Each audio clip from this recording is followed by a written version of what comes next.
Il envoya des jeunes Israélites pour offrir des holocaustes et pour immoler des taureaux en sacrifice de communion à l'Éternel. Exode 24, verset 5. Chers jeunes, plaisir de vous retrouver encore aujourd'hui. Nous débutons. Sacrifice de paix. En français, le mot paix trouve ses origines dans le mot latin pax, opposé à la guerre. On peut le définir comme un état de bien-être, de tranquillité, de stabilité et de sécurité. La paix est souhaitable et nous savons que pour la maintenir, il faut être tolérant et ouvert au dialogue, quelles que soient nos valeurs ou préférences. La tranquillité et l'absence de sentiments négatifs, comme la colère et la culpabilité, sont considérés comme une sorte de paix intérieure. Pour atteindre cet état, de nombreux cultes encouragent les pratiques de réflexion et de méditation. Aujourd'hui, alors que le stress prévaut et que tout semble bouger à un rythme accéléré, la paix intérieure est un état souhaitable. La Bible fait mention de sacrifice de paix.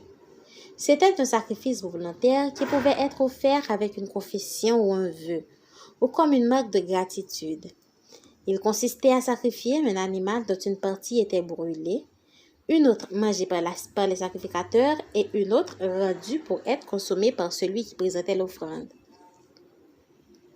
Celui qui offrait un sacrifice de paix le faisait en expression de reconnaissance pour établir la communion entre lui et Dieu. Cette offrande symbolisant la paix avec Dieu, il pouvait en manger une partie. Il y avait 3 raisons pour présenter cette offrande: la confession ou action de grâce, le vœu, l'offrande volontaire. L'offrande de paix remerciait pour les bienfaits reçus ou les bénéfices désirés. Elle exprimait l'harmonie, la santé, la joie, le bonheur et la communion avec Dieu.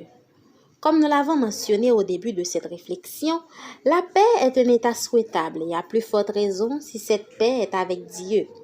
Aujourd'hui, nous devons donc aussi nous rapprocher de lui et de le remercier pour ce qu'il a fait pour nous. Et comme l'Israël d'alors, célébrer les bienfaits que nous obtenons du Créateur.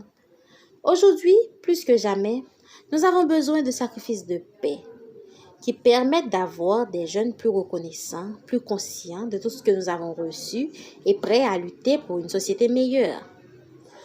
Au début de cette nouvelle journée, Dieu t'invite. Viens et célébrons ensemble ta croissance, la joie et la communion qui existent entre toi et moi. Offre-moi un sacrifice de paix et je te donnerai une idée de ce que cela peut être. Un message de Dieu pour toi, Edgar Redondo Ramirez. Nous prions le Seigneur. Seigneur Jésus, nous voici tes enfants humblement prosternés. Accepte-nous en sacrifice, en réponse à la paix que tu nous donnes. Nous élevons notre âme vers toi, Seigneur. Pardonne nos fautes et nos péchés. Efface nos iniquités. Nous remettons cette journée entre tes mains. Qu'elle soit meilleure que la journée d'hier. Purifie-nous et sanctifie-nous pour ton œuvre et pour le salut des autres.